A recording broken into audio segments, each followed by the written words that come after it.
আসসালামু আলাইকুম সপ্তম শ্রেণীর শিক্ষার্থীবৃন্দ, আলজাবর পরিবারে আপনাদেরকে স্বাগতম।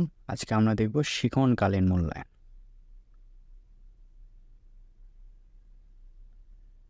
যেখানে আমাদের মূল্যায়ন হবে 30% এবং মার্ক থাকবে 30। টোটাল মার্ক থাকবে 30% এবং মোট মার্কের থাকবে 30 নাম্বার। তো এখানে আমাদের 30 নাম্বারটা 3টা ধাপে ভাগ করা হয়েছে। প্রথমত 10, তারপরে 10, তারপরে 10। তো প্রথম 10 নাম্বারে আমাদের যেটা আছে সেটা হচ্ছে আইটেম নাম, অ্যাসাইনমেন্ট অথবা ব্যবহারিক কাজ। এটা অনেকটা হোমওয়ার্কের মতো, যে সাধারণত কী করে স্যারেরা একটা তথ্য দিবে, প্রশ্ন আকারে হোক তথ্য আকারে হোক, একটা কাজ দেওয়া হবে, শিক্ষার্থীরা সেটা বাসায় এসে সুন্দরভাবে তথ্য সংগ্রহ করে লিখিত আকারে লিখে স্যারের কাছে গিয়ে জমা দেবে। এখানে থাকবে আমাদের 10 মার্ক। এখানে একটা নমুনা প্রশ্ন দেওয়া আছে, তোমার পরিবারের 3 মাসের এখতিয়ারি পারিবারিক খরচের তথ্য এবং উপাত্ত সংগ্রহ করো, তার উপরে যৌগিক স্তম্ভলেখ অঙ্কন করে তথ্যগুলো উপস্থাপন করো এবং নিজের প্রশ্নগুলোর উত্তর দাও। প্রথম প্রশ্ন কি, স্তম্ভলেখটি থেকে তুমি কী কী তথ্য পেয়েছো? খ নম্বর কোশ্চেন, বিভিন্ন খাতে খরচের তারতম্যের কারণগুলো ব্যাখ্যা করো। পারিবারিক খরচের সুষম বাজেট তৈরিতে যৌগিক স্তম্ভলেখ বিশেষ ভূমিকা রাখে, তোমার মতামত সহ ব্যাখ্যা করো।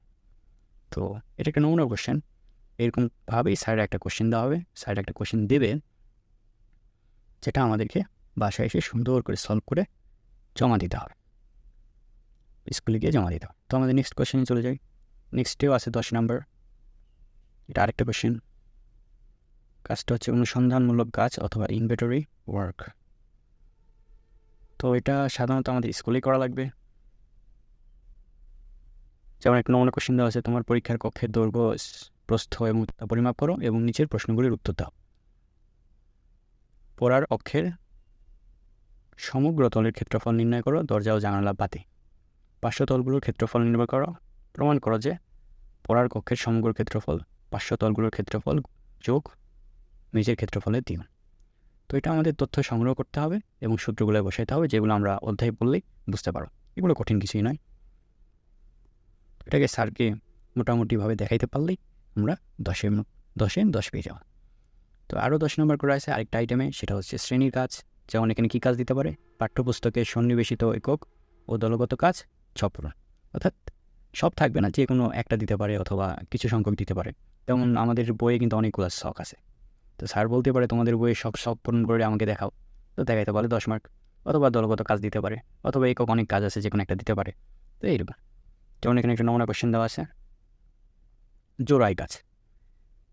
প্রত্যেক দল গ্রাফ কাগজে বিভিন্ন ব্যাসার্ধের বৃত্ত অঙ্কন করো, ক্ষুদ্রতম বর্গগুলো গণনা করে বৃহৎ বৃত্তক্ষেত্রটির আনুমানিক ক্ষেত্রফল নির্ণয় করো।